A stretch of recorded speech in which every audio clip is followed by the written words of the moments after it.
જોઈને જ ખાવાનું મન થાય એવી વેજ હરાભરા કબાબ કે વેજ હરેરી કટલેટની રેસીપી આજે હું તમારી સાથે શેર કરવાની છું.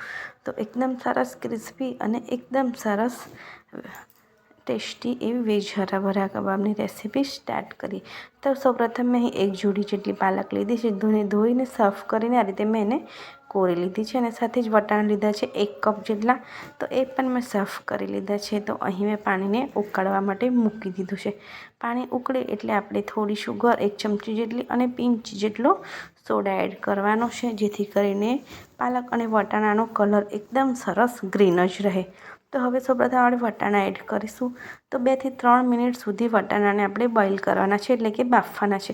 તો જોઈ શકો છો 2 થી 3 મિનિટ જેટલો સમય થશે એટલે વટાણા આ રીતે ઉપર આવી જશે.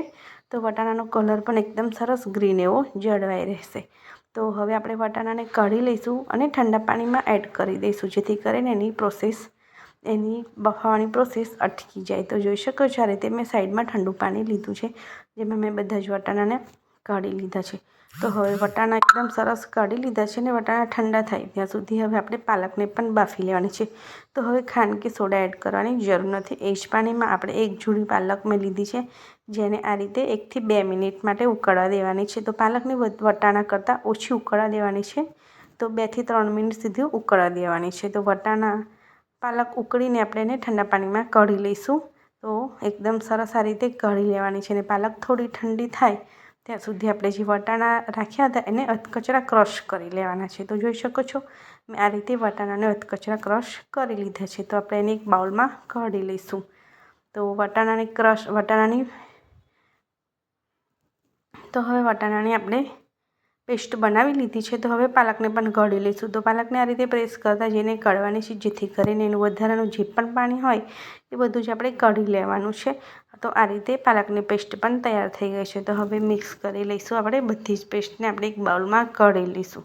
તો એકદમ સરસ એવા ક્રિસ્પી વેજ રોલ બનીને રેડી થાય છે. તો હવે આપણે એક પેનમાં જીરું લઈશું. જીરું એડ કર્યા પછી આપણે એમાં આદુ મરચાં લસણની પેસ્ટ એડ કરવાની છે અને મેં અડધો કપ જેટલો ફ્લાવરને મેં ચોપરમાં ચોપ કરી લીધું હતું સારી રીતે ધોઈને. તો આપણે તે એડ કરવાનું છે અને મેં લગભગ 1 ચમચી જેટલું ઓઇલ એડ કર્યું હતું.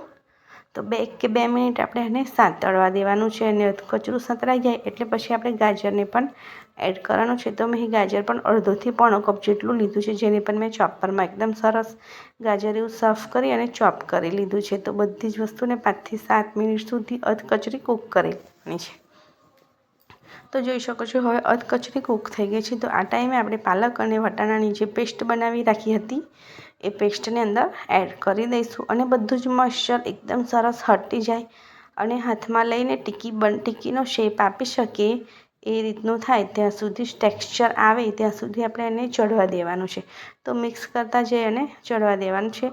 તો એકદમ સરસ તમારું જે પણ નોનસ્ટિક કે કઢાઈ હશે તો બને ત્યાં સુધી તમે નોનસ્ટિકનો ઉપયોગ કરશો તો વધારે સારો રિઝલ્ટ મળશે.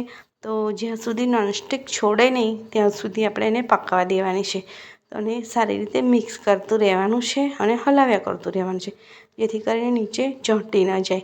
તો હવે જોઈ શકો છો નોનસ્ટિક પેન એકદમ ઇઝીલી છોડી દે છે. તો હવે આપણી પેસ્ટ મતલબ કે રેડી થઈ ગઈ છે. તો હવે પેસ્ટ રેડી થઈ ગઈ છે. તો એકાદ મિનિટ માટે એને કૂક કરીને ગેસને બંધ કરી દઈશું અને પેસ્ટને આપણે ઠંડી થવા દઈશું. તો પેસ્ટ ઠંડી થવા માટે મૂકી દઈશું. તો હવે પેસ્ટ ઠંડી થઈ ગઈ છે અને સાથે જ મેં 2 બટાકા છે જેને છીણી લીધા છે, જેથી કરીને એના લમ્સ ના રહે. અને સાથે જ મેં ખૂબ જ સારા પ્રમાણમાં એવા ધાણા લીધા છે.